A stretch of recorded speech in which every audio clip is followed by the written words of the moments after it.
All right. Um, let's get started. The art of writing for newspapers. Um, the purpose today is assuming you've done, as most of you have, you've done some great research, you've done some good interviews, you've had some time in the taxi or the Uber on the way to the interview. You only have a day to write a story. You've already started thinking about how to write it. Maybe you have 2, 3 days. So I'm No, not going to hey, try to show you. how about 2 3 hours? No, that's what I'm saying. Sometimes you might have 2, 3 hours, but if you have 2, 3 days, but if you only have 2, 3 hours, you're in the Uber at 10 o'clock, you start blocking it out in your mind even before your first interview, and you start writing.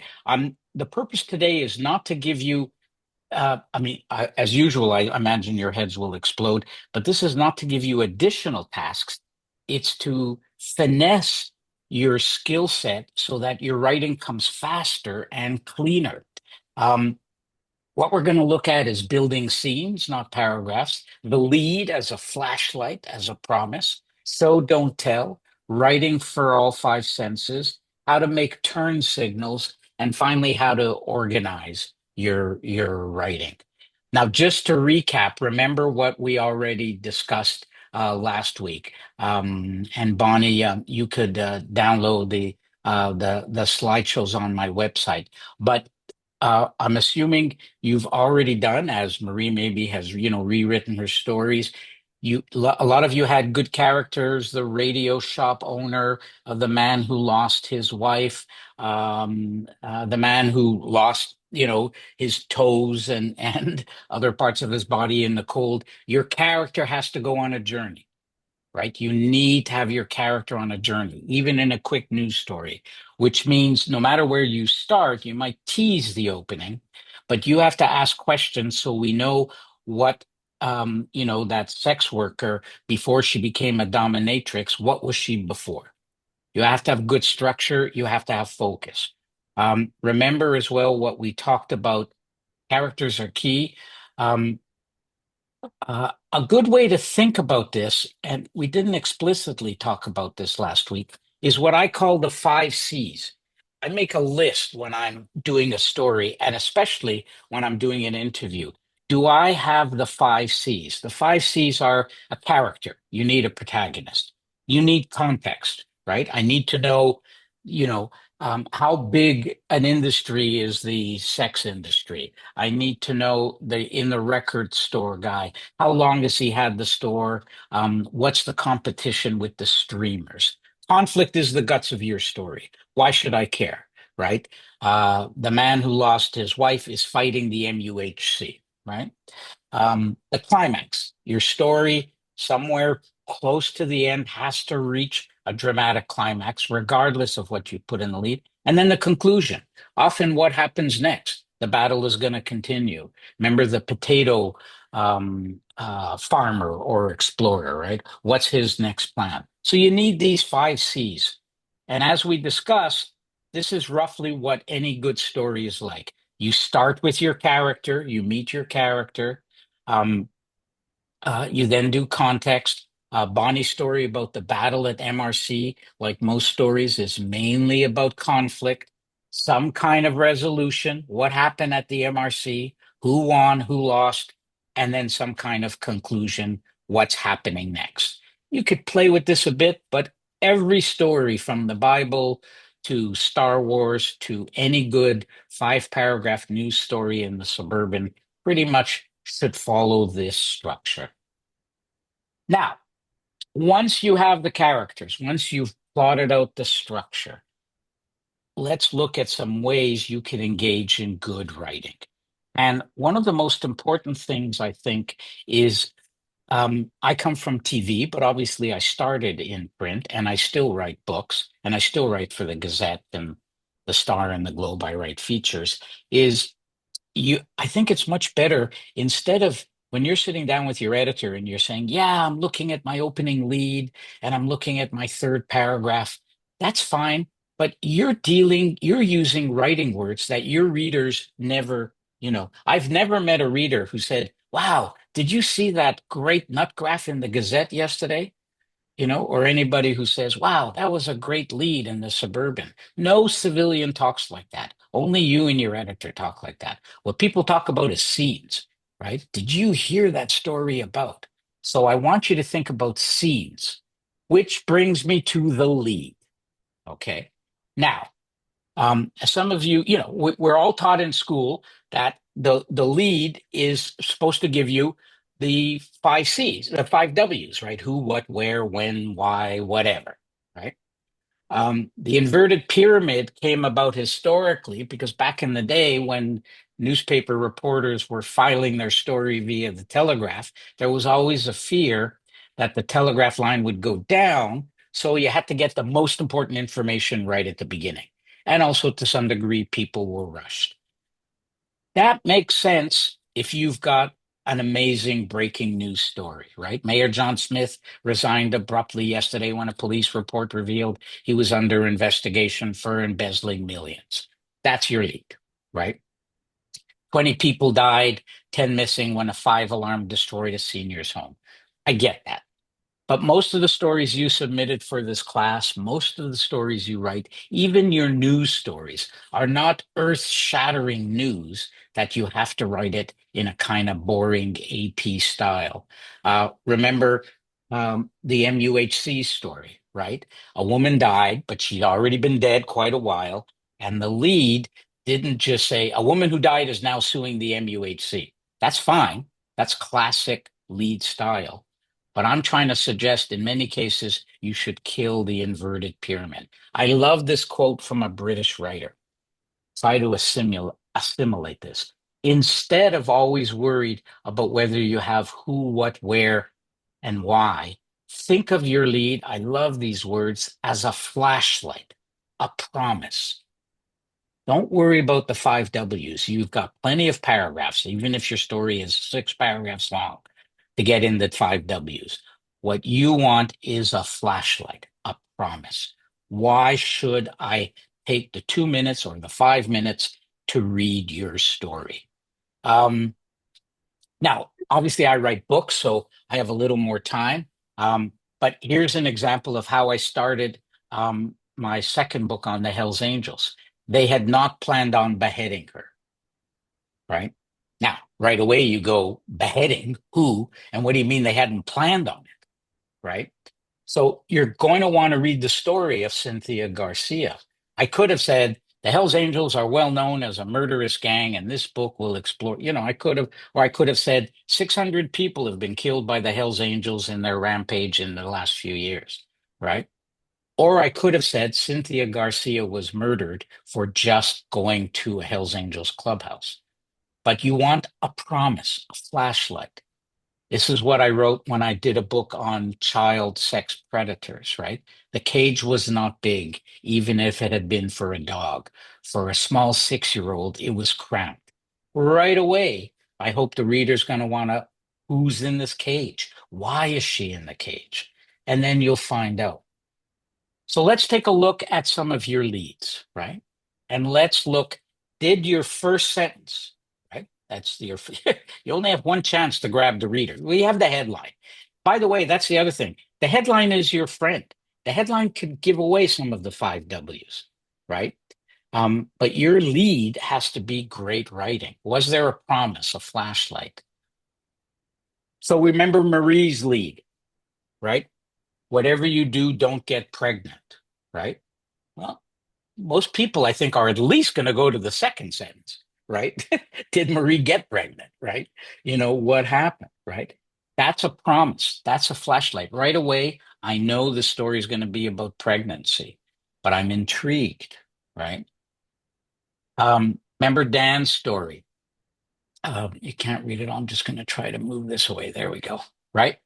Um, what began as a simple routine surgery ended with the death of a 33-year-old woman, right? He doesn't say they're now suing a multi-million dollar suit. He's got time in the second or third paragraph, right? He takes me into the story, right? Now, it could have been maybe tweaked. You could have said, I forget his name, but let's say his husband, um, you could have said, you know, when Henry walked in, to see his 33-year-old wife, right? He never knew it would be the last day or something. You could have increased the tension a bit, but the idea is still right. Um, Now, remember India? I don't think India is here today. She did a long story on sex workers, right? As specifically dominatrix. So Mistress Avery greets us in a silk robe at the entrance of her dungeon with a hug and later cups of mint tea. This is the feature. She has time, right? But she doesn't right away. I want to know dungeon, silk robe, right? I'm intrigued, right? It's a flashlight, not a promise. And same thing with KC's story. We meet Michael Amouth. He unfurls a newspaper and he has a bunch of potatoes. That's a WTF moment, right? I'm going, potatoes. Why does he have potatoes? So those are some examples. Um, I don't think Patrick, is Patrick here? No, I don't think Patrick is here. Um, let's get some feedback. Now let's look at how some leads could have been improved. Remember this story? Johnny Cooper, as you could see, had a second toe amputated. He's fighting the forestry company. So how does this lead work?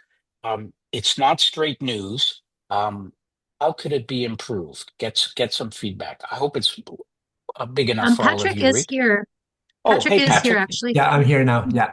Okay, hey Patrick. So remember, this was a great story. It was a journey. We got to meet Johnny. We were on his trip, right? We recounted the cold and what happened. Then we talk about the lawsuit and we get into the complicated politics. We have all the five W's later on. As a lead, what are some of the strong points and how could Patrick have improved it? Don't be shy. We can all be openly suggestive of each other. So what comes to mind for me, Marie, is that the toe got amputated. And I think that's a very visceral response. So a sentence that suggests either that the forestry company yet again cut off his toe, something along those lines that pits the good and evil together. That could work. I think we all agree. Second toe amputated, you got me, right? It's not even the first toe, right? Right. So that's good. How else? Um, you, I think Following, this is, yeah, following lines, following everything you've said,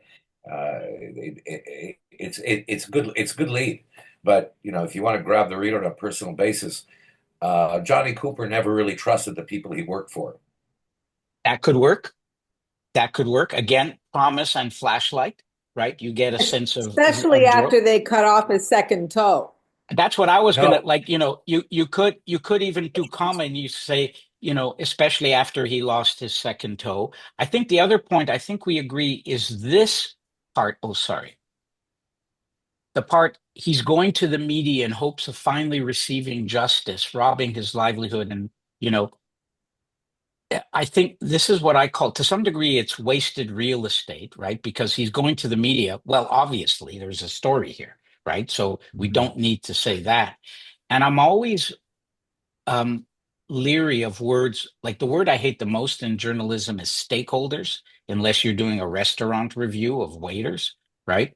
So anytime you have a story that says stakeholders, justice, livelihood in your lead, right? That's a great speech by Mark Carney, maybe, but it's not storytelling, right?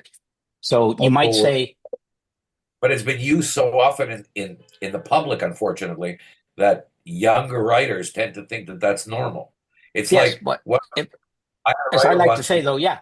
But I like to say avoid cliches like the plague, otherwise you risk spinning your wheels, I had right? a writer once who insisted in almost everything to stick in the word reveal. I, Reveal, I, that's I right. just When it's not a reveal. That's right. So, doesn't matter like here, story. like you could say instead of, you could say, uh, She used it as a noun, the reveal, right? It wasn't yeah. that this was the But you could reveal. say we instead of just receive it, you could sort of say, Johnny Cooper is so angry at as having his second toe amputated, he feels he has no other choice but to speak out.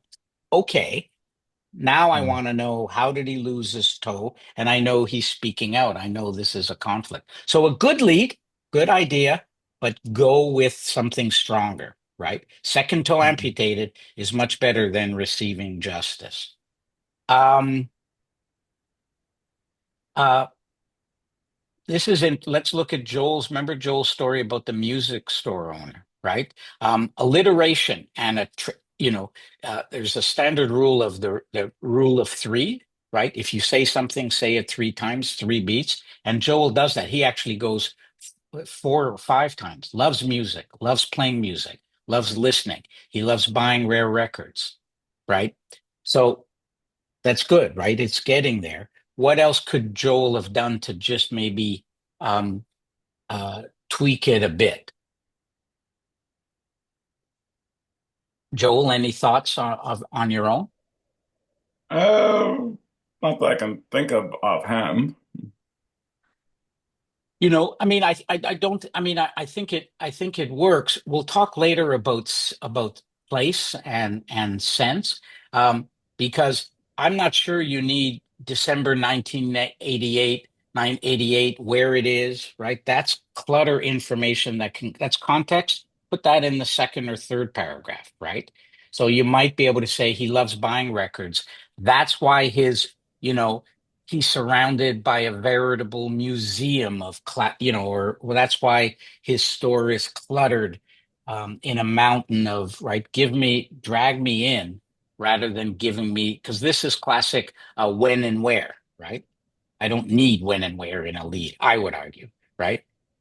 um I would uh love to know when he first started to love music or how he first started to love I music. agree. That could work, since he was a kid, or Nick Catalano remembers the first time he touched Yeah. a vinyl record, right? It was a Led Zeppelin. Now whatever. But if you say, I agree, you do a journey and you capture. So a good lead. These are good That leads, part of what but you could Julian, tweak them.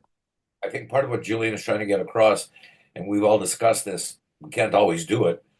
And sometimes Michael moves the paragraphs around, but Julian, quite rightly, is a big fan of personalizing the story. So, Yeah, for example, Nick Catalano always loved to do things himself. Nick yeah, Catalano always loved to be his own boss. Then you yeah. get into the You because find out what's that's we right. talk about the fact that he was an independent working against big firms, big Big for companies. That's right. That's right. Let's take a look. This is Bonnie's story. It's a new one this week, so I hope you read it. It's a long story, and I'll show you the whole length. Complicated story about the MRC. Bonnie, this was a daily story, I imagine, right? You covered the meeting, and then you had a few hours to write it. I honestly don't remember. That was a while ago, but I probably had at least a day or two, depending on the Okay, date. all right.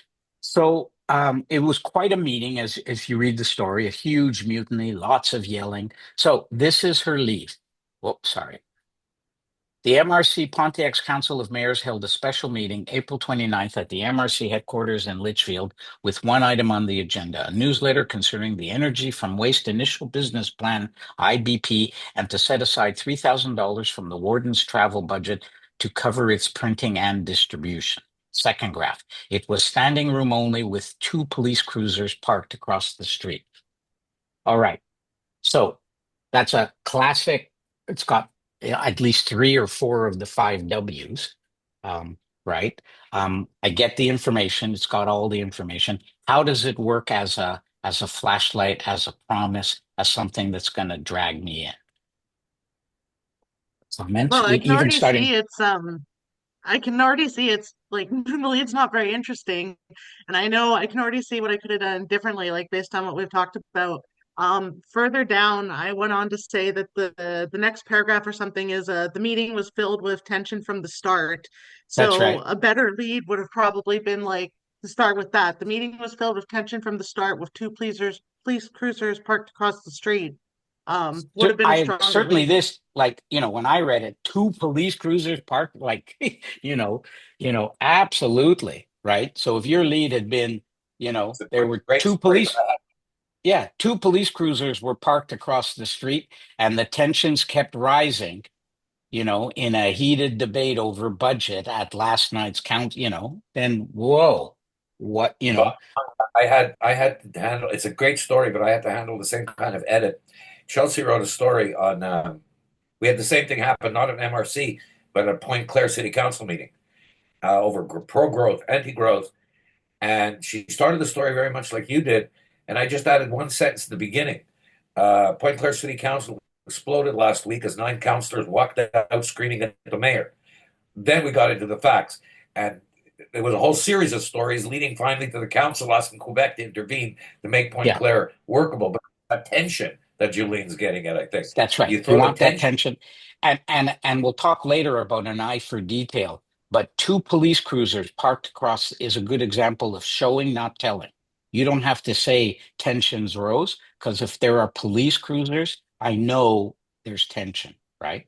So again, another example of how to improve your writing. Chelsea isn't here. You remember she wrote a very good story about this Laval homeowner. Chad is a fictitious name. Um, and it's about real estate scams, right? Now, her lead was, I don't know who the actual culprit is, but that does not change my situation. So I think the problem I have with that, it starts off well. I don't know who the actual culprit is, right? That's a Agatha Christie opening, but it does not change my situation. Well, I don't know what his situation is. I'm confused. Remember, we said start him on a journey, right? Sad had high hopes when the well-dressed couple walked into his offered, to buy his home, but it didn't take long for it to all come crashing down. Something like that, right? And then we said the second graph could describe the couple. They walk in, there's a deed, and then the third and fourth graph, I'm off and running with the conflict, right? Um, so, like this is just a slow start. Find potential buyers. I don't know what the conflict is. I'm not grabbed, right? Absolutely Um, right. And you're absolutely right, Julian. And now I feel bad because that's on me. But when you're editing 40, 50 stories a week, of course, no, it no, should no. have I been mean, no, the point about the advantage of this is hindsight. This is hindsight. Although I'm glad I recorded this because now I have Beryl saying you're absolutely right, Julian. So this is good. a lot of things you're saying. I said to the staff for years. So I agree with everything you're saying. And some Yeah, no, the I'm editor, joking. Is Natalia here? Natalia was here. Natalia, you there? I don't have all Yes, my. I'm here. Hey, I'm hi, here. Natalia. Hi. Actually, Hi. Natalia, you're one of the new people. You want to just briefly introduce yourself? Yeah, I'm writing for the Nation magazine with Patrick Quinn. Yeah. Okay. So Natalia wasn't here last week. I hope you read her story. I was last Or were week you? because I was a bit late. Yeah. I Okay, remember. sorry, I missed you at the beginning. Hey, Okay. So Julian, Yeah. if I can interrupt on a personal note, I've got to ask Natalia, but your accent, where are you from? Ukraine. Я родился в Харкове. oh, Oh, very really? impressive. I'm from Kiev. By accident of history, my parents were traveling. Well, so you speak Ukrainian as well? No, speak Russian. Russia. Oh, That part of me too. Ukraine, Me too as which well. may be a permanent It's part of fun. Russia. All right, let's move on. So, Julian. Natalia has a long classic news story about toxic concerns at a river.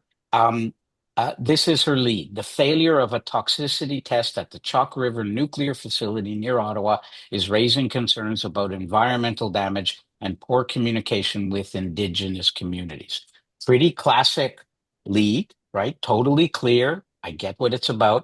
I've got at least two if not three of the five W's, right? So it works. How could we make this better based on what Well, we're what I'm discussing? thinking, yeah, regarding the thing that you've just talked, what I'm missing, I feel not telling but showing. Maybe I would start with the river Yes. about to describe the environmental Yeah, thing. exactly. I was gonna, and we'll talk about this later on when we look at the five senses. But this is a story about a river, and if you read the story, I never meet the river. I'm never at the river. All I am I is on websites. the There's other way there's for a no river. second. Julian, I'm going to go the other way for a second. There's no particular. I think it's a great lead because this is hard news. It's not about. There's no person involved. There's a river. You want to make the river a person, fine. But and this is, excuse me. Yeah, but let me just interrupt, Beryl. And yes, look, as we said at the beginning, writing is an art, it's not a science. There's no right answer, right? I have my views, people have.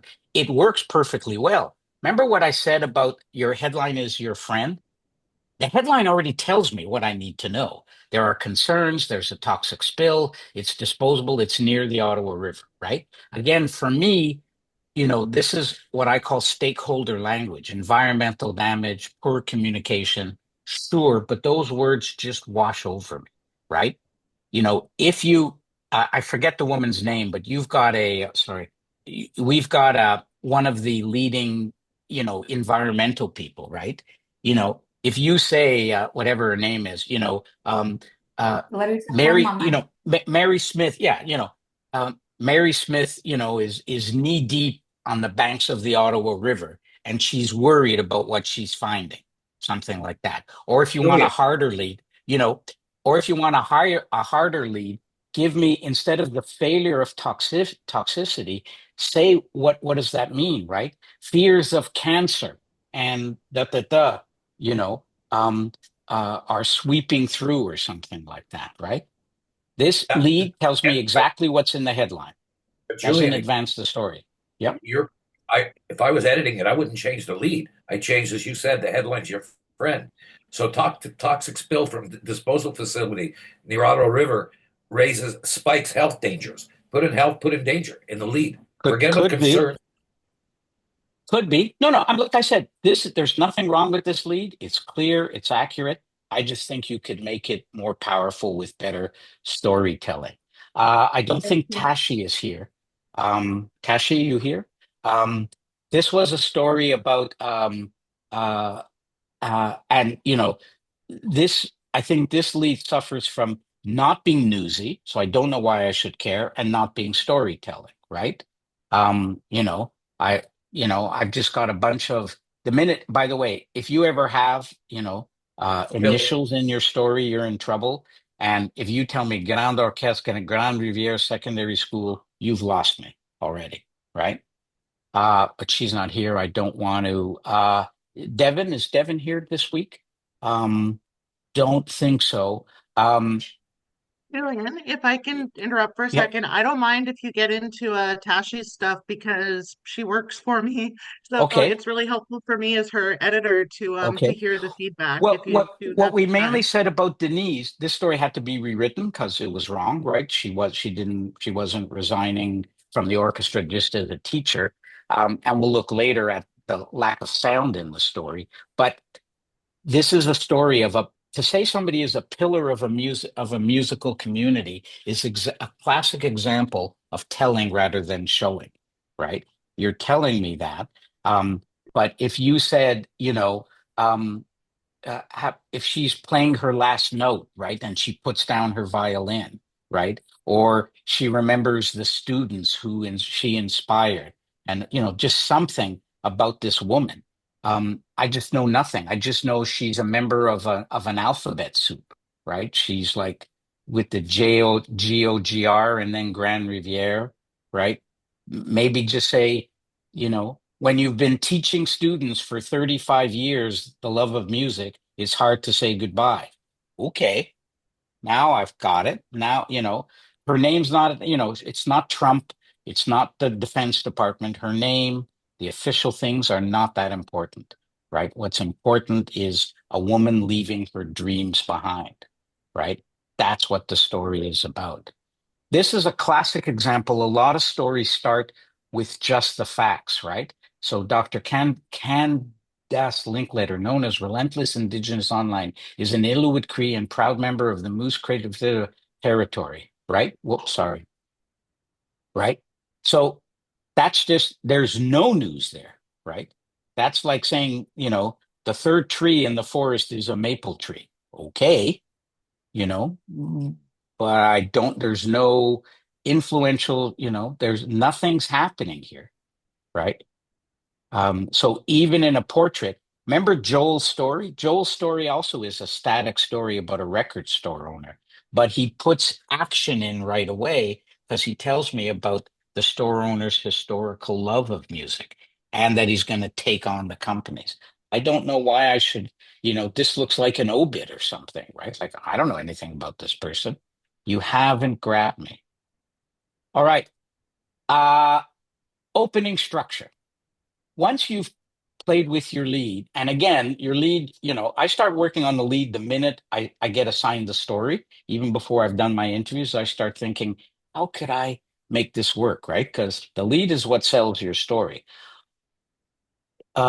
And again, think of it as an opening scene. Some of you may know Don Gilmore. It's an excellent news writer, magazine writer, used to write a lot for The Walrus and the old Saturday Night. Back in the days when I was in TV, he had written a fabulous portrait of Jacques Parizeau for Saturday Night. And I'm dating myself. Jacques Parizeau was a PQ leader, for those of you who don't know him. And Saturday Night was a magazine that used to exist in Canada. And Right. I saw him at a party, and I said, "Love your story on Jacques Parizeau." And he said, I remember this to this day. He said, "Yeah, I really struggled with the opening scene." And I said, "Pardon me? What did you just say?" And he said, "I was really struggling with the opening scene." And I said, "Don, most of my friends work in newspapers. I've worked in newspapers. I have never heard a print reporter say opening scene. That's what we say when we do TV. I'm suggesting that all of you should use the word opening scene, not lead. Again, no civilian on the planet, no person on the planet except you and your editor use the word lead. It does not exist in the world. It is a creation of newspapers, right? Opening scene. So your question, Bonnie, to any of your staff and Natalia and Dan and Joel, when you're thinking of your writing, is as you're sitting in the Uber coming back from the interview, not what is my lead, what's my opening scene? You know, it's record man ripping off the vinyl of a new or an old Led Zeppelin, right?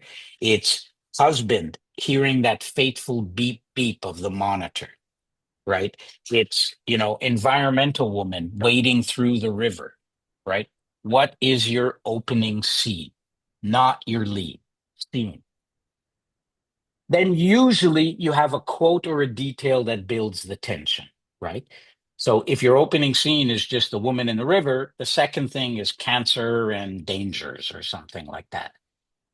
And then the third or fourth graph usually is where you put your nut graph, right? Where you summarize. So if the person only reads the first 4 or 5 graphs, they've pretty much got the story, right? So this grabs me, this gives me a bit of context, and this tells me why I should care, right? And that's you could change it a bit, but usually I find that's the best way. And then the rest of the story, of course, is chronological. So nut graphs. Uh, Nut graphs is the summary of your story. And for those of you who took the course last week, it's the focus, right? Right? It's the da da da da da da da because da da da da da. Something happened that forced this person to do this. His wife died. He's now suing because of a cover up, right? Record store owner, aside from all his love, is doing this because he's fighting the streaming giants, right? The nut graph tells me the basic conflict, right? So if you look at any of the Super Bowl coverage, right, the lead obviously is who won, but the nut graph is that the Eagles toppled, the reigning kings, by outplaying them and having a stronger offense. That's the nut graph. It gives me the broader picture. Tells me what the story is about, tells me why I should care. It's the focus of your story. So let's take a look at some of your nut graphs, if they're there, and look at at how we could in improve them. KC in his story about potatoes kind of has the nut graph here, right? Now he is trying to revive a crop of these traditional tubers for future generations to enjoy, right? It kicks off the rest of the story. Why is he doing it? Now, nut graphs are especially important in Bonnie's story, where you have a real, in Dan's story about the woman who died, it's a pretty linear story. Woman dies, standard procedure, husband grieves, finds out there's a cover up, he sues, right? So it's not a hard story to understand, right? Same with Joel's record story, right? Even the pollution story to some degree, right? Tree huggers say river is polluted, company says it's not. I get it. But a story like this, right? Where you've got, I mean, I just went back, you've got Lake Councillor Jennifer Quayle, and then you've got Toller and Mayor LaFleur and Myers. You've got a lot of players. I don't quite, it's over a budget plan. I don't quite know, you really need a strong nut graph to guide me through this, right? You need to say something like, Bonnie, I know tensions, I know they're police. Then you're going to mention but what is the basic debate, right? You know, most counselors were furious that the plan was pushed aside without a fair hearing, or I have no idea, right? But I'm reading, this is like watching a rugby match and you don't understand how the game is played, right? So you really need a nut graph right about here that tells me, because I don't know what the IBP is, and what is the fight over? Corruption, a lack of hearing, they're against the waste, I have no idea, right? You really need a nut graph. Really, really important. Gotcha. And it's up to you to make sense when maybe for most people at the meeting, there wasn't a lot of sense because there could have been all kinds of agendas, right? But look at any good New York Times stories these days. Look at the Trump stuff going on, which is like insane to follow, right? It's just scattershot. So they'll give you the news. Trump now announced this, then he did, and then in the third or fourth graph, they say it's part of a continuing series of attacks on the federal, it just tells me where the story is about. Natalia's story, right? Same thing. I would say again, I get really, you've got CNSCC, NSDF, CNL, the proposed NDF, sewage effluent. This is really hard for me to absorb, right? And imagine if you were reading this on radio or something, right? So somebody was reading this and then say, hey, did you read Natalia's story about the CNSSC and the CNL and the sewage effluent? No human being would talk like that, right? I need a nut graph here that says environmentalists say, cancer and so, could start, or there could be high rates of, unless the CNL cleans up its act, but the company insists everything is fine or something, right? I just need a graph right here that gives me the guts of the story. This is really important, folks. Great lead, but about 3 or 4 paragraphs down, crystallize your story in 10 words, 15 words in English, no initials, and no stakeholders unless you're reviewing waiters. Right, that's a long story. Here, Beryl this was a column, of course. You remember Beryl's long column on the great investigation, which won awards about the protocol. And if you look at, because it, That was a front page story. It was from a yeah, leak from the. right, that's right. And it goes through the history of, and if you go through it, it talks about the first myth, the second myth, the third myth, right? So this was great reporting by the newspaper, it's quite shocking and stuff like that. Um, my only and again, you have to assume most of your readers have probably been reading it, so they're following the story, right? They know it to some degree.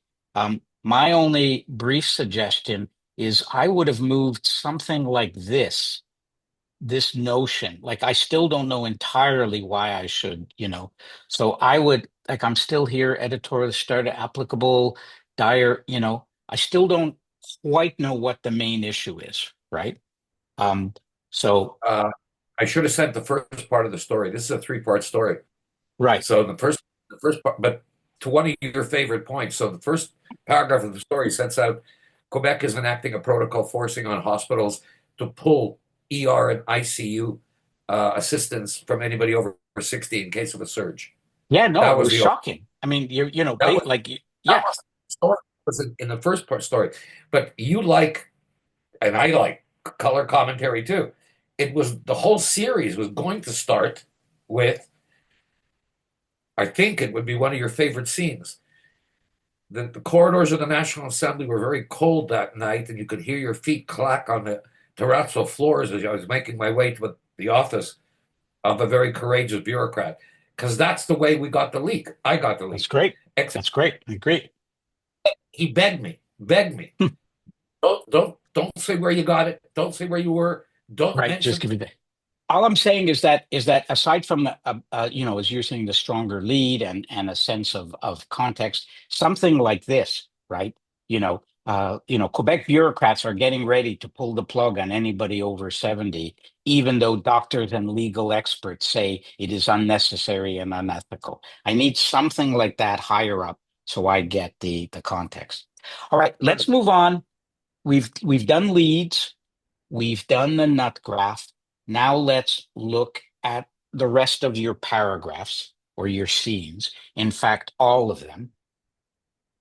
And let's talk about showing, not telling. Um, this is surprising even when I train TV people. TV people, of course, are showing, but what's remarkable is how bad some of the filming is. So they're actually not, they're saying, Joe Smith is angry that there's no snow removal, and you just see Joe Smith walking. I don't see him angry. You don't have to tell me he's angry if I could see it, right? So TV people still do a remarkable poor job of showing rather than telling, especially in their writing. But your challenge is much harder, right? You're living in a world where most people are watching YouTube and TikTok. Uh, Many of your stories, they're already, even city council, they could watch it live on camera, um, cell phone news, right? And you are writing boring two-dimensional black and white print, or it's on the website, right? But it's still two-dimensional. Some of you are incorporating video, but you have a challenge. But that's not bad. I mean, I spend all my life now writing books. So I've got to figure out on each page how to show, not tell. And it means, you've got to look for that little detail that shows and doesn't tell. The little detail is amazing. So remember Oprah's speech, which was a great example of beginning, middle, and end, right? Remember, she's talking about I was a little girl sitting. Now, in that speech she made at the Golden Globe, she never says I was a poor girl, right? A boring speechwriter would have said, I was a poor girl growing up in Alabama, and when I saw Sidney Poitier as a famous black actor, I realized I too could be a star. That would be the way any normal human being would say it, but not Oprah, right? Linoleum floor. You know, um, I was a kid watching from the cheap seats as my mom came home bone tired cleaning other people's houses. In 4 words, linoleum floor, cheap seats, bone tired, cleaning other people's houses, I know where Oprah came from. She made me feel it. She never said I was poor. She never uses the word poor. She never tells me. She shows me, right? That's your model. Be Oprah every time you're writing, right? Show me, don't tell me. Um, let's use this example. Um, you, Bonnie and Beryl, who are editors, and those of you who have a chance to rewrite your stories. So imagine, like the MRC story, but imagine you're writing a story and your second line or something, or even your lead, but somewhere in your story you say the citizens at city council meetings were outraged that the mayor refused to back down on tax hikes. Perfectly good sentence, very clear. Um, uh, how could you improve it, either by changing that sentence or having a different line before or after? Because you're telling me they were outraged, right? So, some suggestions. How would you rewrite those? This is what you've written in the Uber on your phone as but you've come back to the office. You have half an hour to rewrite your story. You look at this sentence, you go, okay, I could make that better. Well, the way we do it, and particularly Joel is excellent at this. He always does this. He personalizes it. He'll tell you longtime city council attendee John Smith said, and others, and then he quotes him, and other Okay, citizens so at the that meeting were helps. all out. He That helps personalized. because you personalize it and you get a quote. How else, though, could you show? A quote will help, but how else? What could you describe to me that would show me outrage? What's the linoleum floor here? Right, right. When Oprah says Crossed linoleum arms and floor, scowls. pardon me. Again, example. Crossed arms and scowls. That would help. Absolutely. Crossed arms and scowls. There could be, you look for what if people, like Beryl's idea of personalizing it, right? So, whatever, longtime counselor, ripped up the agenda and stormed out of the hall, or something, somebody in the back, they were muttering or they, whatever. You could show me outrage. Again, I got to give you an example from a Joel story.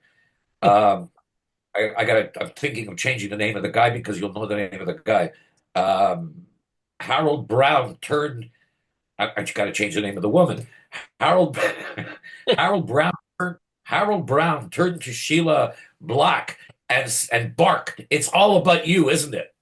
And That's then he perfect, went. right? That I agree. That I know there's outrage, there's personal Harold Brown was venom, a lawyer, by right? the way.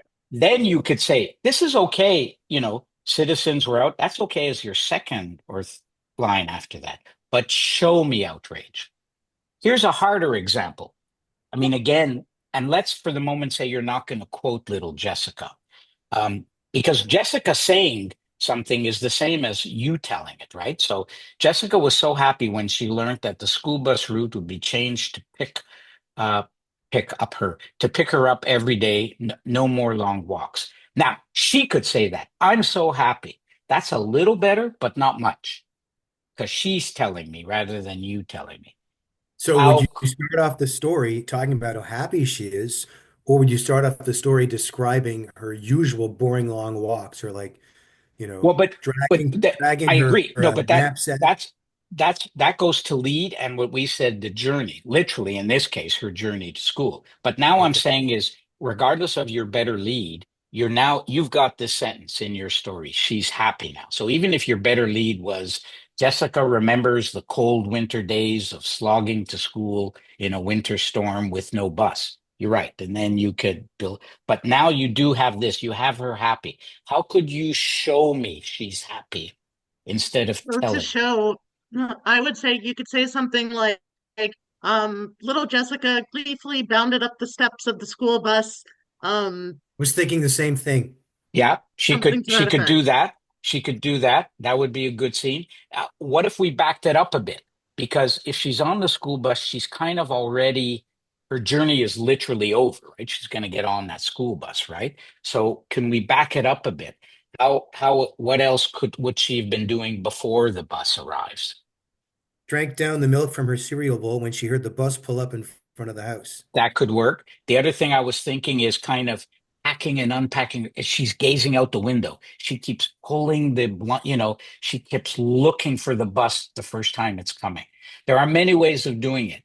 What I'm trying to get into your heads is if you're been assigned by your editor to go interview little Jessica, and you pretty much know how you're going to write the story, you're looking for that scene. You can't fake it. You can't say, Jessica, could you stand at the window and gaze out? But she'll do it for you, right? She'll be looking at the clock. She'll be saying, Mommy, when is the bus coming? Right? She'll be putting on her boots, a half hour before the bus arrives. There's all kinds of, Shifting foot to foot, standing at that's the right. stop, shifting foot to foot, Exactly. dancing back and forth. So again, what I'm trying to get, if you're already thinking scene, not lead, you're thinking character on a journey, and you're thinking show, not tell, right? Right. So, you don't want to have words where you saying we're outraged, we're happy. You want to show me, right? Again, think Oprah. Oprah never told you she was poor. All right. Oh, we're doing well here. Um, Writing for five senses. Now, if you're trying to show rather than tell, um, the five senses are your friend. Now, again, keep in mind, you are dealing, unlike TV, which has visuals and sound, and TikTok these days, right? Think about it. Why is TikTok killing newspapers, right? Um, because first of all, if you short, but also if you look at TikTok, it's all about character, it's all about journey, it's all about storytelling. I'm talking about All the about self, news. Yeah, prepubescent idiot.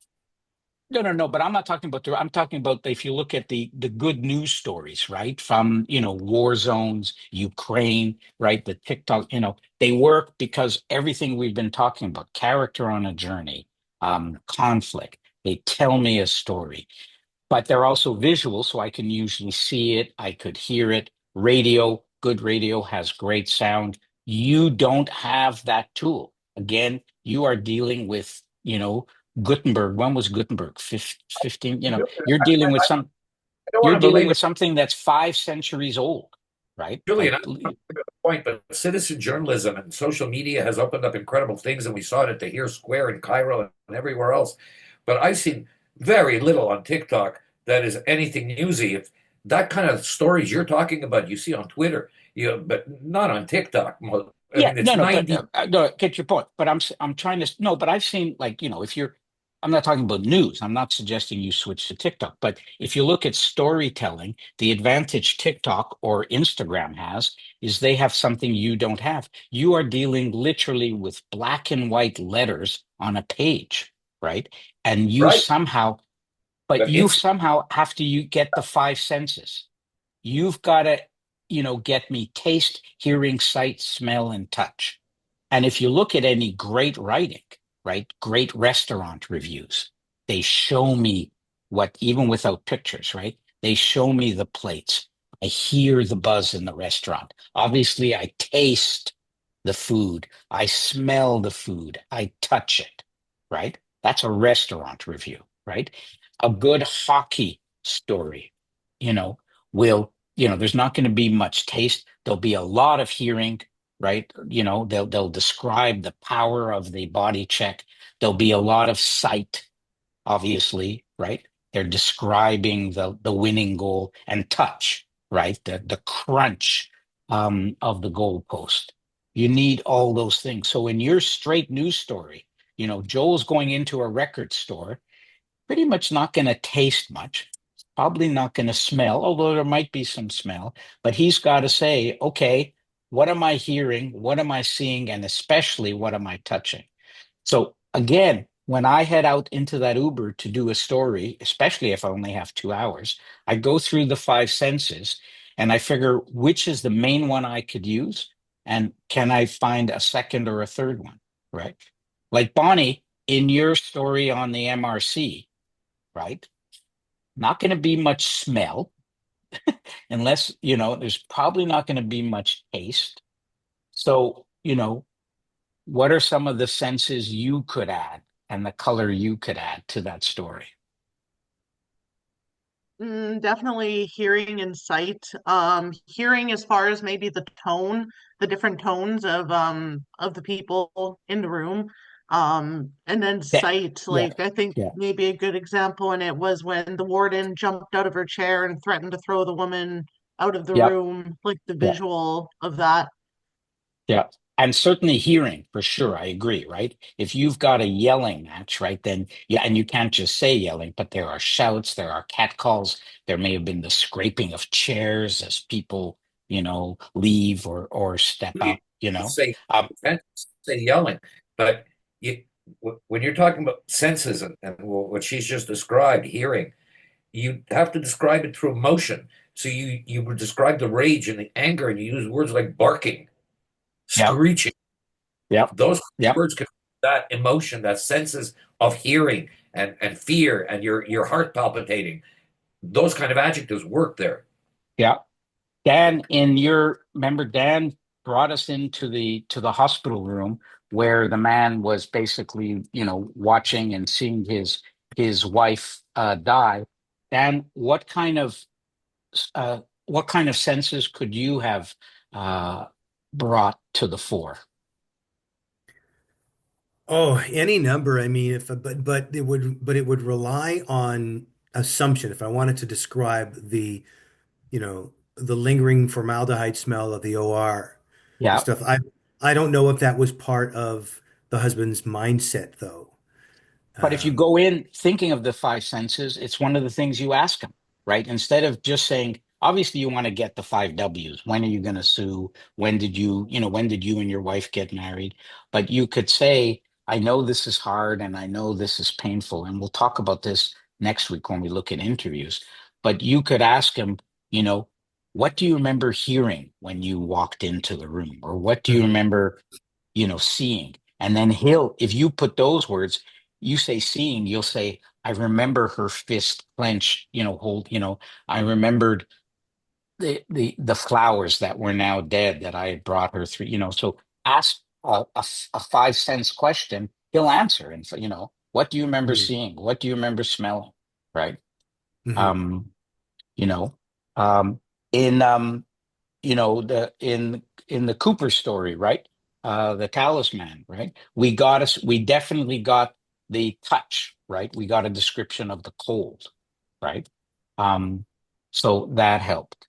Natalia, how you did the river story, and remember, we in Natalia's river story, we never saw or heard the river, so we had none of the five senses. We just had Yeah, I think, documents. yeah, taking into consideration all these five senses, I'm thinking about sight, like to describe, first of all, what Yep. is going, how it looks like, and maybe hearing also, like Hearing what for sure. A flash, river, because we are absolutely. talking about fish, environment, habitants Yep. in the.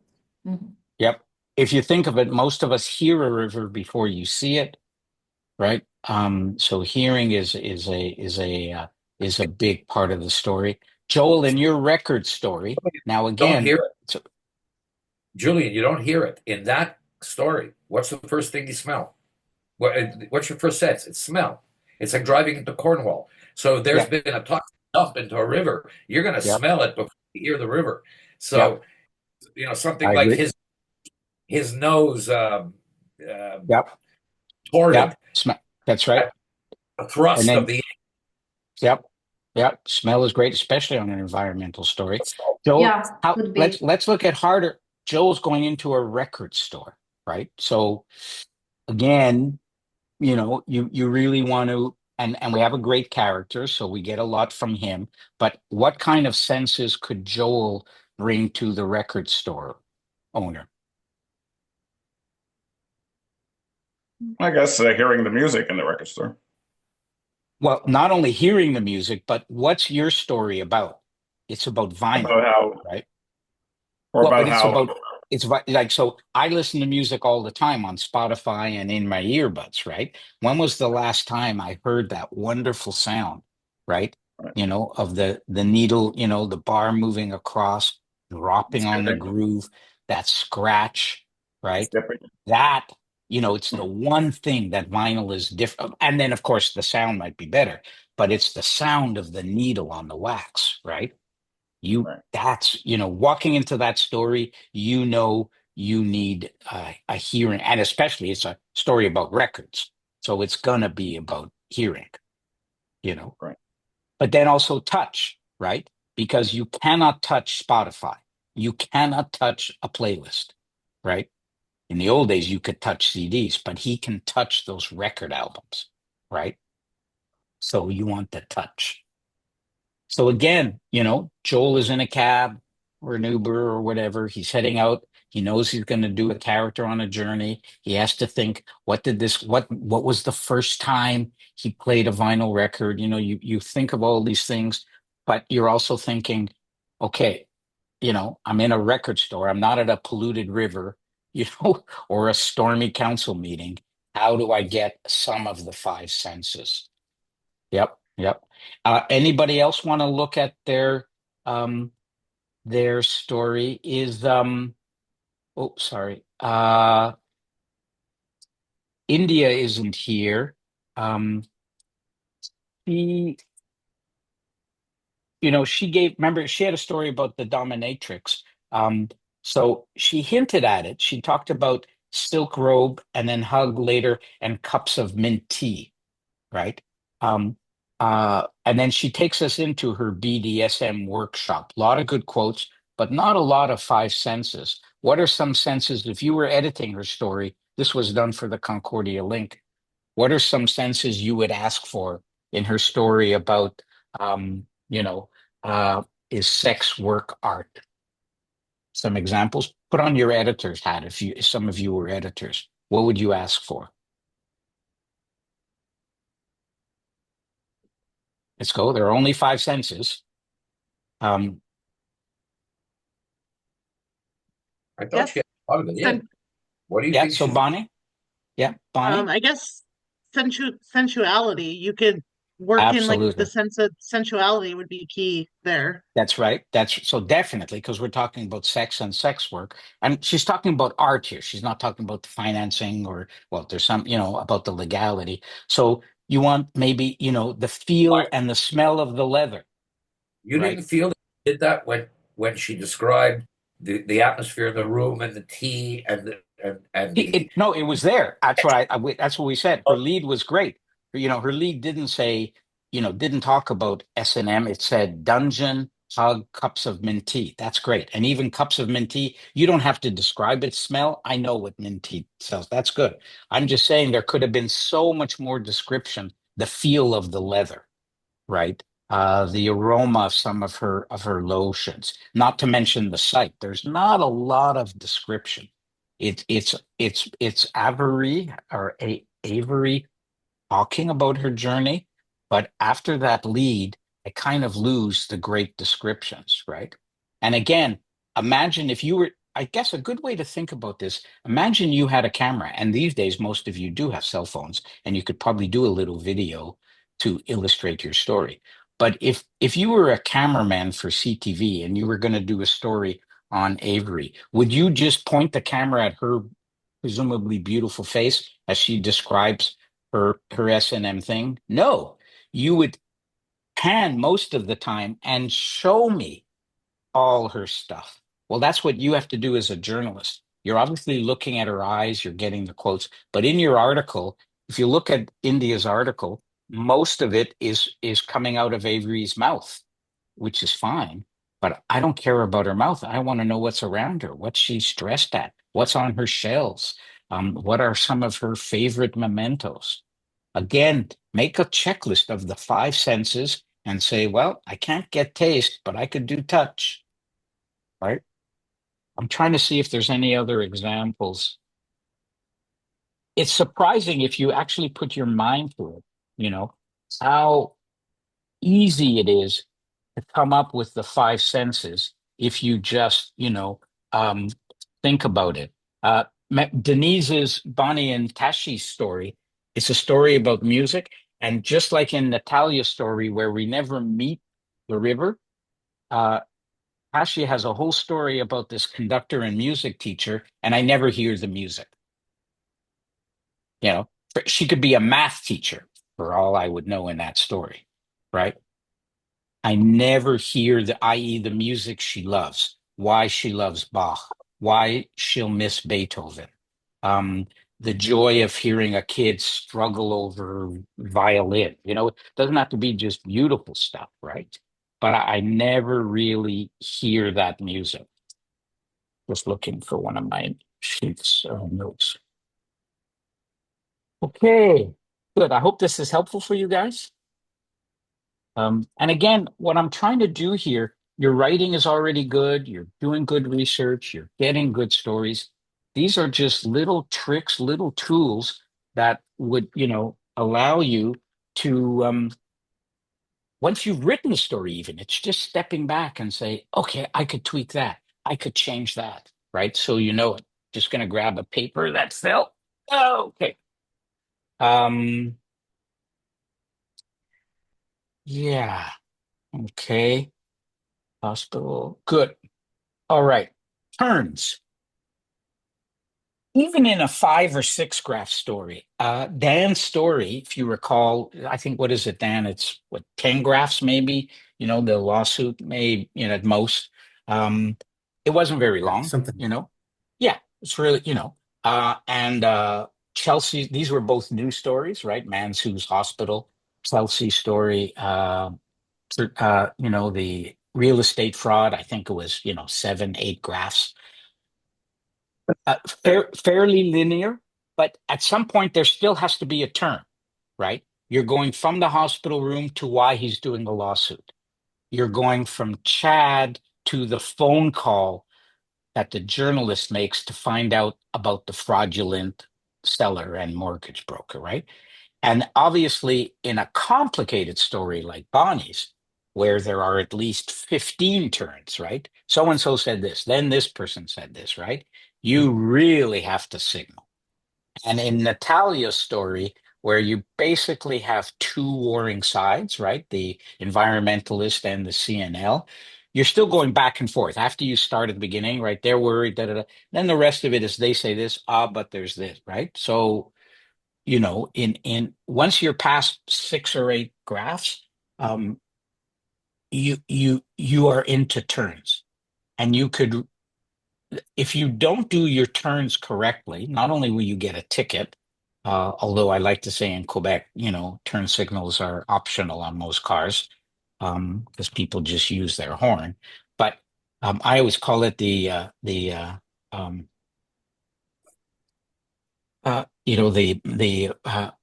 meant like the ESP rider. I've got a driver in front of me, and I say, "Oh, right, you're projecting your thoughts to me, so you don't have to signal, right? I was supposed to know as you started leaning towards the right." Well, a reader does not have time to figure out where you're going. So, one, if they're confused, they'll stop reading the story, or they'll read it and they'll get confused. But more importantly, if you're just riding down a highway and just making one boring turn after another, then this, your passenger is going to go to sleep, right? You have to make the journey exciting. So you need to use the turns to crank up the tension every time, right? Obviously, just with something as simple as but there's got to be better ways. So transitions are important. I like to think about it as hello, goodbye.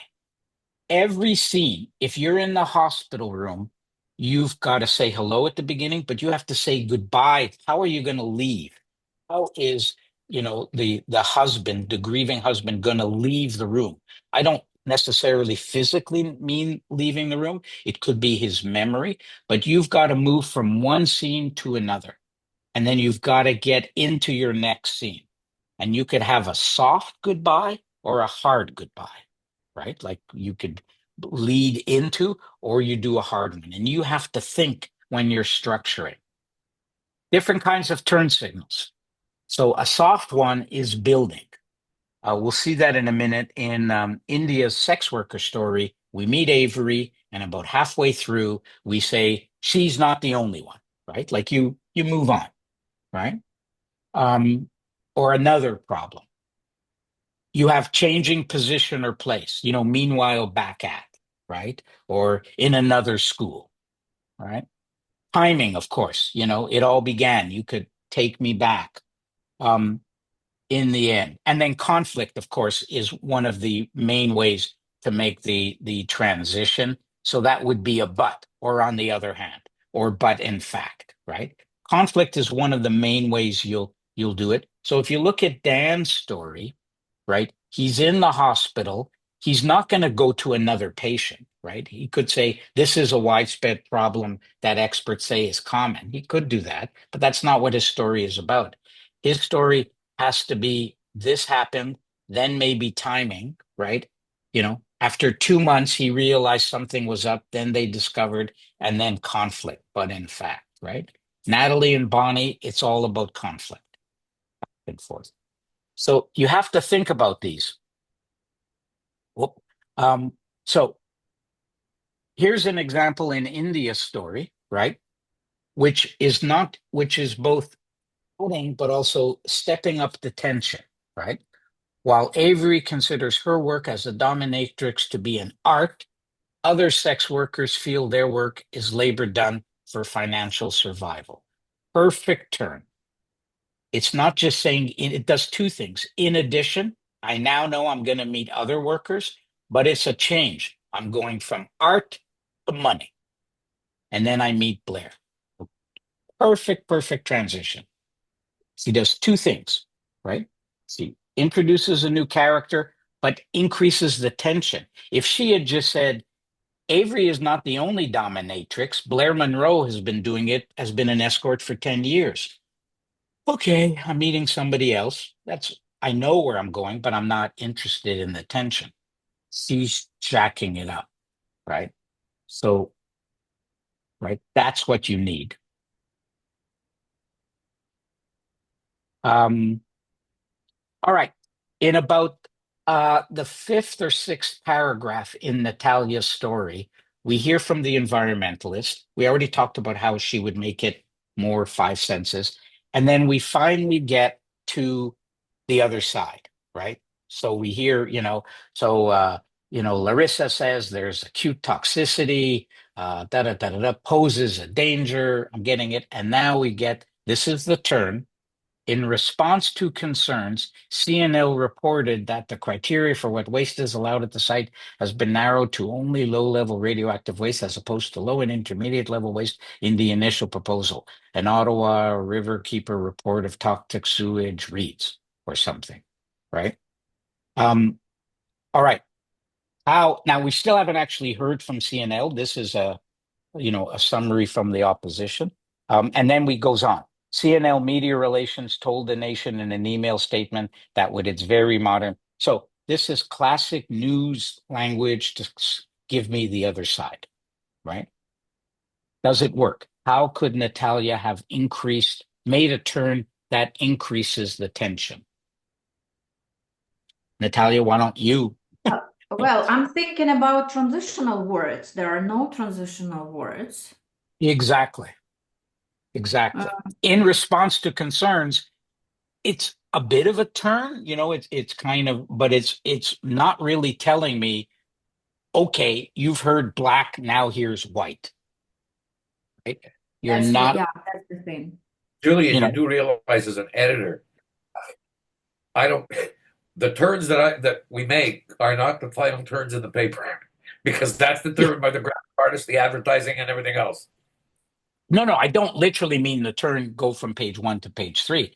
I'm saying the turn could be in paragraph 3, Oh, that's true. yeah. I don't mean the turn, right? The newspaper sense turn. No. I mean, a turn in your story, right? You might have a turn in the second paragraph, right? Trump said, U.S. aid is full of corruption, but an investigation by the New York Times finds that there was no whatever. Your turn can be in your second graph. But looking at Natalia's story, one, you're not flagging in response to concerns is not language that tells me, pay attention, we are veering sharply to the right, right? So how So could you have phrased it different? Yeah, Dan? if You all think? that info is still there, but you begin with something like um, the CNL denied culpability or denied the That That would help for sure, at least that. Um, um, and you might want to be a little, I mean, it'd be nice if we had a human being, obviously, rather, Yeah. but if you don't have a name, you could say, and again, rather than even saying CNL, uh, but I don't know if it's a government body or how you describe it, but you'd say, but the people in charge of the river, strongly, insist there's nothing to Indignantly worry about. denied. Yeah, or fervently denied, or um uh, and I would, or even use this very modern, but the people in charge of river safety say they are proud of, quote, their very modern sewage plant, and they remain confident nothing will happen. Okay, now I've got Eagles versus, the Chiefs, right? Because literally, to use, a Super Bowl, that would be like, in response to tough defensive play, the Chiefs were determined to play offense. Okay, but that's not a turn, right? Yeah, so in this case, I would paraphrase everything just to condense this Or in one actually use paragraph. like this, yeah, but like, one woman, Larissa, is telling me this river is about to kill babies. I mean, I'm exaggerating, but you get my sense, right? Right. And then I say criteria, like, I don't know what this is, has been narrowed to only low level. Like, for Yeah, to, for yeah. for fairness, you have to put that full quote in later on. But I would say, and again, rather than CNL, I don't care about CNL. For me is like stakeholders or media, right? I would say, but the people in charge of river safety, or the government officials in charge of river safety, say they are very proud of, quote, their very modern sewage plant, and they are, quote, confident, right, that there is no detrimental impact, right? Oh, sorry. Well, if you Yeah, use those words, yeah, that would modern, be in one confident, paragraph and with the turn. Yeah. absolutely. If you've got a turn and you've given And me more the clear, three curse. more simple.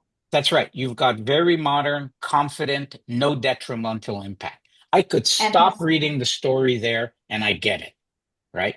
Larissa is worried your babies are going to die. The government people are saying, don't worry. And what's good about a good turn like that is then the rest of the story, you know where it's going to go, right? I'm going to hear back and forth, right? So again, these are, this is okay for a first draft. That's definitely the way I'd write it. Right? Then you take a breath, go for a coffee, come back and say, I could make a much sharper turn, right? And if you look, I've been in a writing room for one of my books. I knew an ex-FBI agent, so he invited me in Hollywood to the writers' room for Criminal Intent. If those of you know how, when you sit back and you watch White Lotus or whatever you're watching on streaming these days, but in the writing room, the writers are sitting there and they have the story plotted out on a whiteboard with the various scenes, and they're constantly looking, right, but where does he find the gun? Second commercial? No, no. It's much better if we put it in the third commercial, right? And they're always plotting out the turns, right? Where do we make that, the whodunit turn? Now, sometimes they may only have a week to write an episode, right? You might have a few hours, but everything I'm trying to teach you, it's even more important. I might have 6 months to a year to write a book, right? But back in the day, I had 5, 6 hours to tell my story for CBC News Watch. So all these things I'm telling you are even more important when you don't have the time, because you've got to think quickly on your feet. All right, turns. I think um, MRCC. Yeah, we did the toxic. Yeah. Uh, oh, in sorry, in let me see if I have it here. No. Yeah, here. Now, remember, Bonnie had a much tougher story, right? Natalia had two sides: environmentalist Larissa, CNL. I haven't counted the number of characters in the story, but if I look at the names quickly, Bonnie, you must name at least, looks like 8, 9, 10 people, right? That's a you have to, like, in most theaters, they'd give you a playlist of the characters, right? So I'm not saying you can't, this is a city, and also a lot of your readers know these people, but if you have 8 or 9 people, I'm not even sure who's on what side. You really have to plot your turns, right? More carefully, right? Like here, several citizens spoke predominantly asking, I don't know what side they're on, right? Like, are they supporting what we just heard, right? I need to, but anger grew as then I know what side they're on, right? Um, Equities publisher asked why I couldn't invest. Again, I assume that he's angry, but I don't quite know. Mayor asked if all informations would be cited in the newsletter. Again, perfectly straight writing, that's fine, but you're not making a turn here. Is that continuing, or are we going back? Is what she's saying supportive of what we just heard from Dixon? Um, you know, and then several mayors proceeded to comment. Okay, but again, that's not a turn. That's just saying this happened next. I need to know, are we wrapping up, right? To calm things down. Several mayors tried to, maybe that's where you go. I don't know, right? But you've got to, you know, um, yeah, look at each one, I literally don't know if these are the yellow jerseys or the blue jerseys, right? Or if there are 3 teams. I don't know. You've really got to look at your turns. Okay. Let's wrap, and we'll have time for some questions as well, on organizing your writing. And again, this is the thinking I would do when I was back in the day when I was at CBC. We were in a van. So we'd go out in the morning at 10 o'clock to interview the people. And on the way back, we'd start screening the interview on the little machines, and I'd start writing on the back of my notepad or sometimes on the back of the cassette box. So you have to try to organize your writing, keeping in mind what we've already discussed: beginning, middle, and end, climax, character, context, conflict, climax, and conclusion.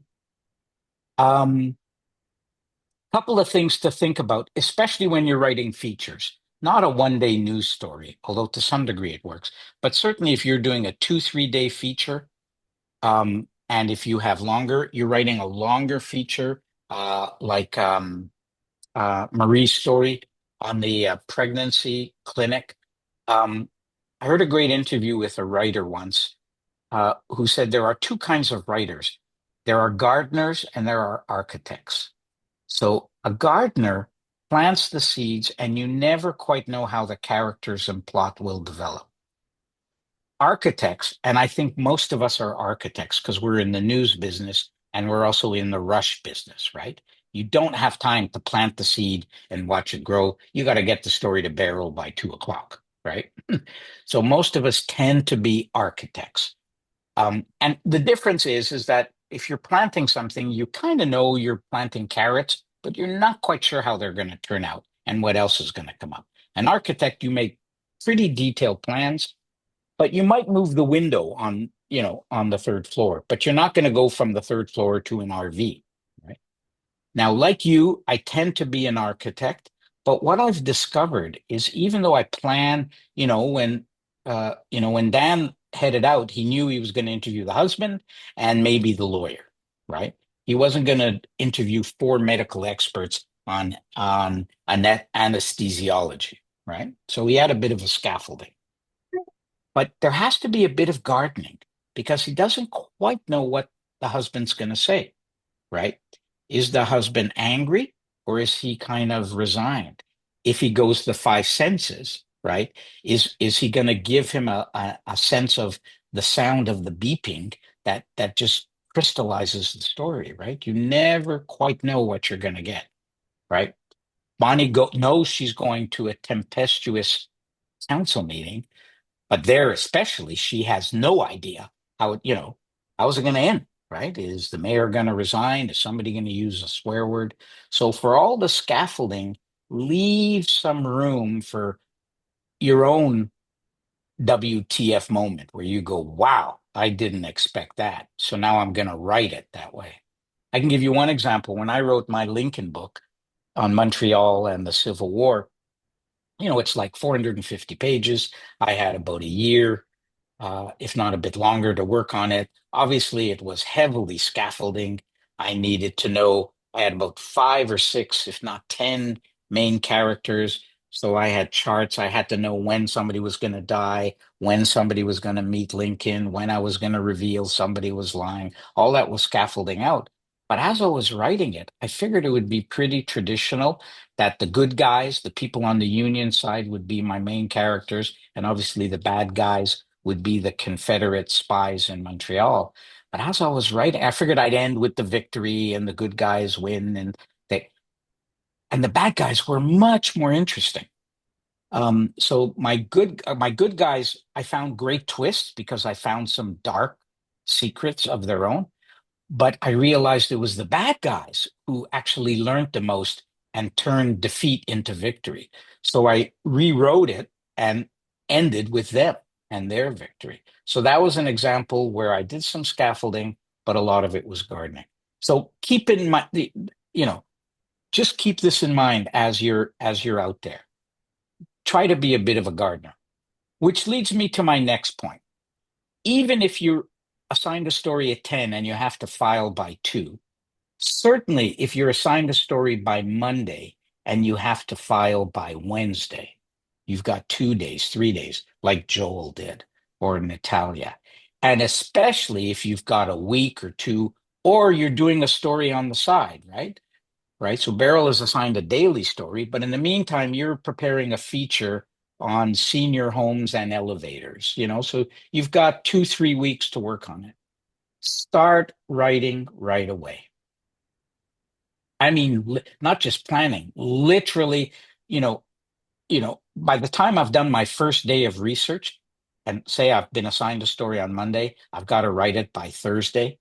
Um, uh, when I promise the Globe or the Star I'm going to do an op-ed. They say, can you get it to me by Friday? So I've got to do some research, but I start writing the first day, right?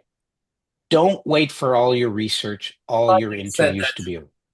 Julian. I'm so glad you said that because every time I assign a long-term story or a research piece, that's one of the things I say. Get your notes down as soon as you get them and start building. And And usually start they do. building. Exactly. Now it's obviously going to change as you garden and you find this great scene you hadn't imagined. But you want to start writing right away, not because you want to save time, because on Friday, you want to go play tennis and not be caught in writing. Who does It's that? who does that, right? Who does that? What it's because instead of just being the investigative, you've got to be a writer. What amazes me, if you think about it, clearly, keep a diary next time you do a story. You probably spent 90% of your time uh, researching a story, right? Interviewing, right? Dan, Natalia, I'm sure spent 90% of your time interviewing, getting the documents, and 10% of your time being the storyteller, right? And on a daily story, you get the assignment at 10, you're out there till 2, right? You write it by 3, maybe by 4, right? Um, what I'm suggesting, instead of reporting and then writing, you let your writing help guide your reporting. That's what's so important because your writing will, you'll discover the holes. I'll give you an example. When I was writing my book on Stephen Truscott, one of Canada's most famous wrongful convictions, a boy in the 1950s, I had already done a documentary. I'd spent 2 years telling the documentary. I figure, how hard could it be to write the book, right? I've got all the documents. Well, it took me a year. And so a good example was I knew that Stephen had met the girl. He was 14, she was 13, had met the girl he was accused of killing on Tuesday, June 9th, a hot night, 1959, at a party Friday. That was a great fact, a great scene. Clearly, these two young kids were dancing, and she was going to die 4 days later, and he would be an accused murderer and sentenced to hang. So that's my story. As I start writing, 4 days before the fateful encounter. That's not how I wrote it, obviously, but the two of them, were at a sock hop at the gym, something like that. Okay, not bad. But obviously, what did I need to know? I needed to know what were they listening, what record was playing, right? What music, how were they dressed? So the minute I wrote that, I suddenly realized, and I went back and looked at the hit charts, and suddenly I had a scene because I knew what music they were listening to, right? When he got sentenced or he was walking, when he was walking in, I checked to see what movies were playing at the movie theater across the street. And it was like Hang 'em High or some great Western, right? So the sooner you start writing, the sooner you realize I need to know this, right? Dad needed to know what was the last vision the husband had of his dead wife before she died, right? What was the last time? Was it a kiss on the forehead, a little wave? You need to know that as you're writing, so you realize. And this isn't Okay? just for color commentary, by the way. Absolutely, When you're I right. was in Yeah, criminal law, so many cases were turned on those little details. What do you totally. mean he was there at such a night seeing, to use your example, that movie? That movie's finished playing 3 days before. Exactly. Everything. So you're, by the way, I just noticed a little thing there, double spelling mistake, so embarrassing. So you It's you no know you need to start writing right away because it'll influence your your your research. Finally, you've done all of this. You've turned into amazing writers. Hemingway is jealous. He used to work for the Toronto papers. Um, and you've followed everything else we talked about, uh, structure, focus, character on a journey. When you sit back, and especially, again, if you have only one day, you got the assignment at 10, you're back at the office at 2, you finish writing at 3, take 5 minutes to go back over your story and cut 30% of it if you can, right? Certainly all the adjectives, you know, um, all the varies and especially and stuff like that. But less is always more. Um, I mean, it's great. Obviously, you guys are, as last time I wrote uh, an op-ed, like op-ed for the Globe has to be, Natasha usually asks for 600 to 700 words. It's really hard to push more than 700. Almost always my first draft will be about 900 because I'm not quite sure, and then that's pretty good. If I have to cut 200 words, it's like cutting off your left arm. But that's pretty good, right? Uh, my first draft of, well, more than first, but it was pretty much a polished version of North Star. We had to cut 100 pages, right? The book, if we had published what I had, and it was good, this was, it was 600 pages. We had to cut it back to 450, not counting, right? So I had to take 100 great pages, great scenes, all right?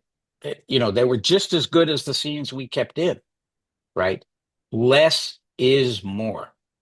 Even if it means, if Barrel's giving you 200 words or 6 graphs and Dan has 6 graphs, maybe you can cut one of them and then expand, get a bit of sense, right? Because you got to add some of the 5 senses, right? So do I really need it, right? Well, Really, we do really, really need it. 300. Yeah, but whatever. I mean, go back and cut, right? Everybody thinks they're Shakespeare, that their words are magic.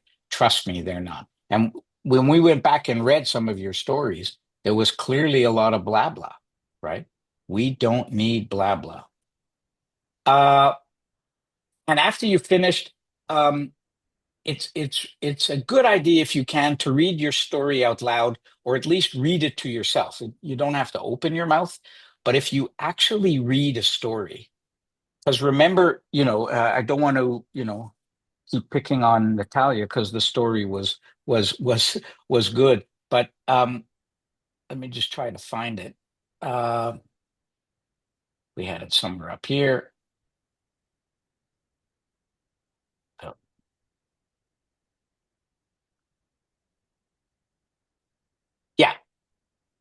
if in your mind, if Natalia's written her story and then she writes to herself, according to the Canadian Nuclear Safety Commission, CNSCC, Canadian Nuclear Laboratory, CNL, was granted a license to construct a near-surface disposable facility. I can't even read that. NSDF at the Chalk River site on May 16 with the purpose to dispose radioactive waste and, quote, isolate it from people and the environment. If anybody sits back and reads that paragraph, right, you would realize I have trouble reading it, much less saying it out loud, right? I have got to make it simpler. One of the hardest, but in the end quite enjoyable, I did the audiobook of my Lincoln book. I listen to audiobooks all the time. I don't know about you. I read, but I constantly am listening to audiobooks. So I didn't realize it takes like 2 to 3 weeks to read, like even professional readers, right, to read. But I had to read my own writing out loud with, headphones in a studio with a director who would say, let's increase the tension here, Julian, or you're emphasizing the wrong word. Nothing is more embarrassing. I would dare you at the end of the day to stand outside, on St. Catherine Street in Montreal or somewhere in Pontiac with a microphone and read your stories out loud. It is embarrassing, right? Because we look at it in print and, because my brain, if you look at my eyes, I don't have to read all of this. I kind of know, right. Nuclear body, but nuclear labs. I'm not really reading every syllable. But when you say it out loud, you have to read literally Canadian Nuclear Laboratories, open brackets, CNL, close brackets read your story out loud and you will be shocked at how it does not work. It does not flow off the tongue. And if it doesn't flow off the tongue, it's because you're not writing it well. All right, I'm going to zip back down to summarize. Well, yeah, that's what I'm thinking, that it's supposed to be, yeah, paraphrased by more simple words, Absolutely. like telling to a friend a story. That's what we said last week, right? What's your Yeah. focus? So if you have to think at the end when you're writing a story, if you've got a 5-year-old daughter or 5-year-old niece and they say, Mommy or Auntie Natalia, what'd you work on today? You would never say, well, the CNSCC is concerned that the CNNL is engaging in effluent sewage. Like, even if you told that to a physics professor, they wouldn't know what you're talking about, right? So definitely, how would you tell the story to a Yeah, 5-year-old? to explain. Yeah. Totally, Okay. totally. You know, and if you look at some of the best writing, look at a good example is look at I forget, I don't know how to pronounce his last name, Ivan Semenchuk. He's the science writer for the Globe and Mail. Or look at Andre Picard, who writes health columns for the Globe. So Ivan's science stories are things that are incomprehensible to me, right? Black holes, or he's got things about quarks, and like I have no idea, like the words make no sense to me, but he writes in plain English that I understand what the story is about, even though I don't know what he's talking about. I don't know what these things are, right? So Bonnie has an easier challenge because everybody knows what a budget is. Everybody knows what a town council is, right? Dan's writing about a woman. Everybody's been to the hospital. Everybody knows somebody who's died. Natalia's writing about a river. So you're not talking about nuclear fission here. You're talking about records, music teachers. But because we're journalists, you have an amazing ability to complicate things with stakeholder language, bad terms, right? 5 Ws, right? You think and again, think about it. No human being in the world talks the way we write. Does not exist. Just simply, we write in a language that is is completely foreign to the way human beings talk, right? So stop doing it. All right. So just to recap, build scenes, not paragraphs. Take the reader on a journey. Your lead should be a flashlight, a promise. Show, don't tell. Small, eye-catching details. Look for the linoleum floor. Write for all 5 senses, or at least 2. I'd settle for 1. But if you actually look at your stories, I would say most of your stories really don't even have 1 sense. I mean, I guess you have hearing because I hear the quotes, but not really because those are just words. Turn signals, right? Use turn signals to increase the tension. Organize your writing, be ready to be a gardener. Less is more. And finally, when you're done, read what you've written out loud for cadence and rhythm. Okay, that was pretty good, actually. So first, last week we did characters on a journey. We looked at structure and focus. Today we did writing, building scenes, show, don't tell. Next week, for those of you who could hang around, normally we would have done this, as the second stage, is doing interviews. I'm going to mainly, obviously, I have to use TV interviews because I have no examples of your interviews, but we'll talk about your interviews. The husband who lost his wife, the record store owner, the environmentalist, Larissa. So bring examples of difficult interviews you have. I'll mainly use examples of politicians, a lot of Trump, some Obama, some Trudeau, and I'm going to use people like that, not because although in many cases because you're writing for community papers. Unlike the most Gazette reporters will never get to speak to the premier or a top person, but most of you will get to speak to your mayor, top city council people, top businessmen. So you actually do interview people in power.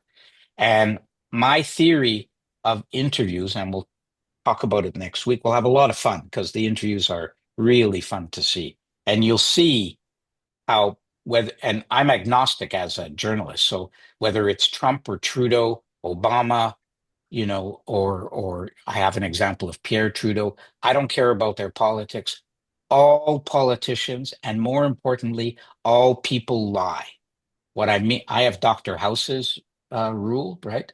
If you remember that, the TV show All People Lie, is that obviously politicians lie, or the owner of a company that's polluting the river might lie, but the husband of the dying wife might quote lie because even he doesn't know the full truth of his story, right?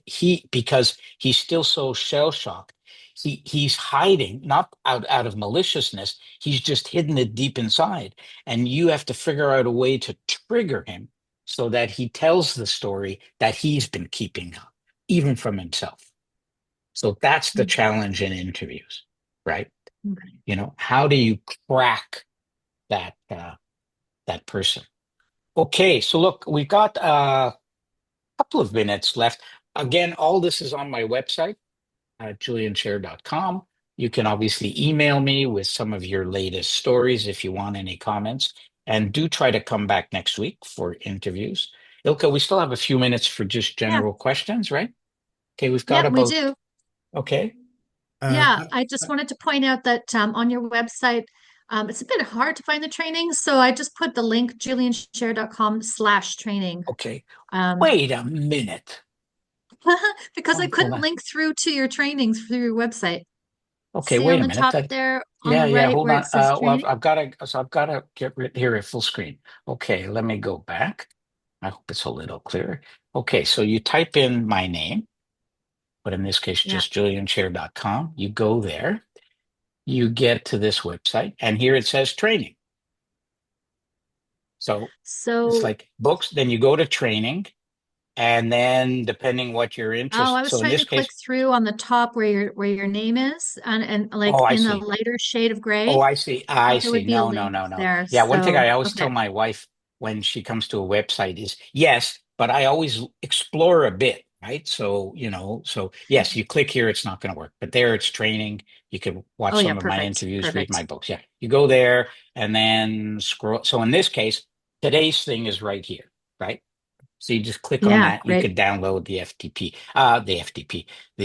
PDF. But there's other stuff, right? Storytelling, writing, other stuff to look at. Um, Okay. Hey, Yeah. C from the Equity just emailed me and asked if there would be a video from today that I know Yeah, so I you're think I offering I to have download. recorded this. Yeah, so I Yeah, think this one went better. So I only record a couple of times, so I'm pretty sure when I end the slideshow, Google Zoom says, how do you want to save the video? yeah, It's quite intensive. It's a heavy file, right. but what I'll do is I'll at a minimum, I'll send it to you by WeTransfer, but I'll put it on my Okay, webpage. Okay. So what I'll do, perfect. folks, well, we already closed it, but what I'll try to do is right here under writing for newspapers, I'll put watch video and you can Perfect. watch it there. There is some video here.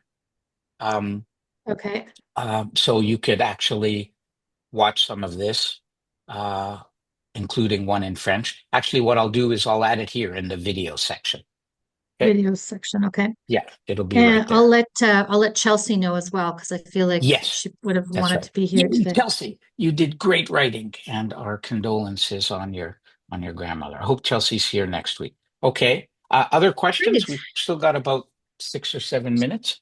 Really feel free to ask. It could be about writing, but it could be about anything. So I do have a question, Yeah. which might already have gotten answered, but you were talking about how you hate seeing initials, and I have a bad habit that I see other print journalists do. For example, in a crime story, they'll write out Service de Police de Ville-Montréal and then in brackets SPVM, and Yeah. then throughout the rest of the article, just write SPVM. Is Yeah. there anything wrong with simply writing Montreal Police? I totally agree with you. I mean, again, I try to keep, again, have you ever met anybody in a bar or at your family home on the weekend who either says SPVM? Like people do No. say MUC. There are certain terms we use, right? People say MUC. Some people do, right? There are certain terms you use, but nobody ever uses SPVM, much less, and even Francophone. Nobody says Service de Police de Nobody. They say the cops. They say police. They might say homicide, right? Nobody uses initials, right? Nobody. So I agree. Keep it, that's why I'm saying read your stories out loud. Keep it conversational, you know? Mhm. Absolutely, you know? But the other thing is title, like if they say, I hate it when they say Minister of Resources and Natural Development, Francois Champagne, right? Like again, if somebody walked in to your house, you'd never say, "Oh, here's the Minister of Development and Agricultural Rezoning." You'd say, "Here's Frank. He's in charge of agriculture." Like you'd explain it in a and then you can give the title later. Yeah. Unless it's germane to the story, like for example, the newest the candidate for the leadership of Ensemble Montréal, Sarah Ferrada. I mean, she wants to be mayor of a major city, but it's also true that she spent time as Yeah, tourism that works. and That's right. But economic I think I development remember analyst. reading the story actually. I think it said the tourism minister, like it described her like she was a halfback, right? It didn't say the minister, whatever her official title was, right? It didn't say, it said somebody Yes, who right. was federal tourism minister is not capital T and capital M, right? It's like saying, Okay. a relief pitcher for, the San Diego Padres. It's not There's a way. capital. There's a way to handle it, which I do in the editing. That Hmm. our ministerial titles have gotten so unwieldy and so Totally. ridiculous Yes. Yeah. that you just say the first thing, the most relevant thing, Yeah, agriculture, tourism minister, blah blah, whatever her name is. that's right. And again, agriculture, I always say, if it try to avoid capitalizing. So, the agriculture minister, again, is like I saying the like relief pitcher. You don't have I to like say the minister, you know, just keep it simple. I like capital. Absolutely. Julian, I Yeah. like capital. Well, the reason I don't like capital letters is, again, nobody speaks in capital letters. I've never been Yes, at a dinner party where somebody says capital letter. It just doesn't that's exist. I mean, I'm Should be joking a bit. less. Obviously, sometimes you have to, President Trump, P is capitalized, Prime Minister, A you know, delay on your hearing. You know that? pardon me? You don't got a slight delay in your earphones in your hearing. Oh, could Uh, be. It may first, be. It's my I noticed age, the first time, probably. but no, Okay, it's not your any other age. question? More questions? Good. That was a good question, Dan. Other Julian's questions? point, and to Julian's point, how to handle all this. For example, we never say the full title of the agglomeration council. We say the Yeah, agglo. yeah. Yeah. Yeah, and especially I a lot of wanted you are writing for your own audiences, so you have, common words that you don't have to expand on because everybody in Pontiac knows what you're talking about. Bonnie, you had a question? Yeah, I kind of want to jump in a little bit more on Natalia's article because we're covering that story as well. So I'm super familiar with the whole thing and all the initials and all that. And so kind of wondering about that because I get it. Like we're writing it the same way she is, where we're putting out the full Canadian Nuclear Laboratories, CNL in everything. So I'm just wondering about the importance of identifying them. So if I'm understanding correctly, so we could say, the nuclear laboratory said or responded or whatever, and the nuclear regulator, as opposed to giving the whole thing. But is it still important to give the whole title and For initials sure. at some place in the No, for article? sure. No, you've got to get, it's like, if somebody's full name is, Marie-François Champagne, Harvey, at some point you've got to give the person's full name, right? Just certainly don't clutter up your lead. Try not to clutter up your nut graph, right? So if you say, environmentalists are worried about, the toxicity of the river, but you can, even if you have to say the government body in charge is not, even that is a bit better. I would try to say the people in charge, figure out a nicer way. Maybe then the second time you say the federal laboratory says its tests are fine.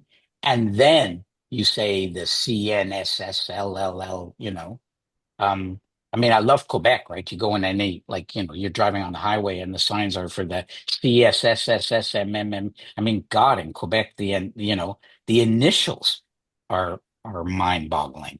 Yeah, So I yes, absolutely agree. Yeah, Juliet.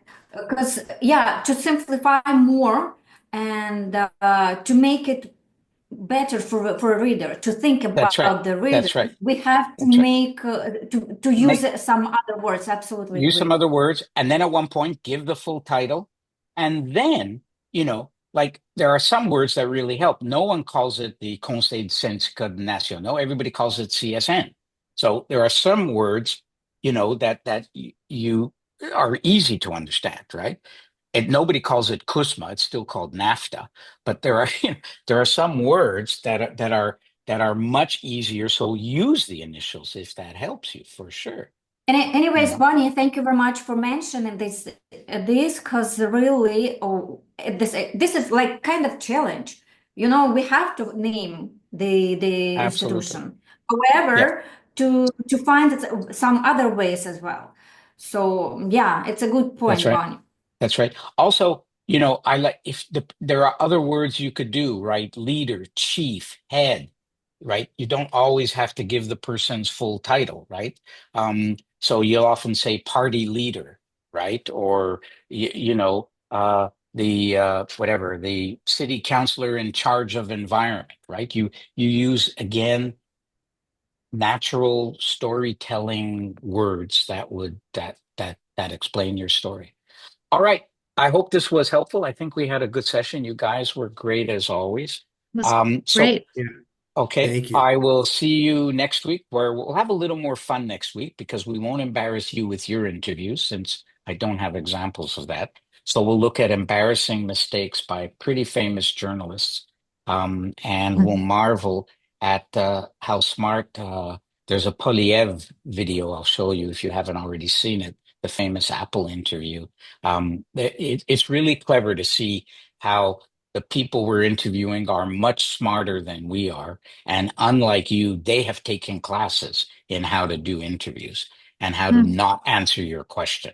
So we'll look at the tricks they use and how you could counter some of their tricks. All right. Have fun. Great. Enjoy the snow. Thank you I'm so going much. Thanks skiing. It again, was Julian. interesting, helpful. Thank you. Thanks everyone Thanks, for showing everyone. up. Thank you. Bye. Take Okay. care. Bye. Bye-bye.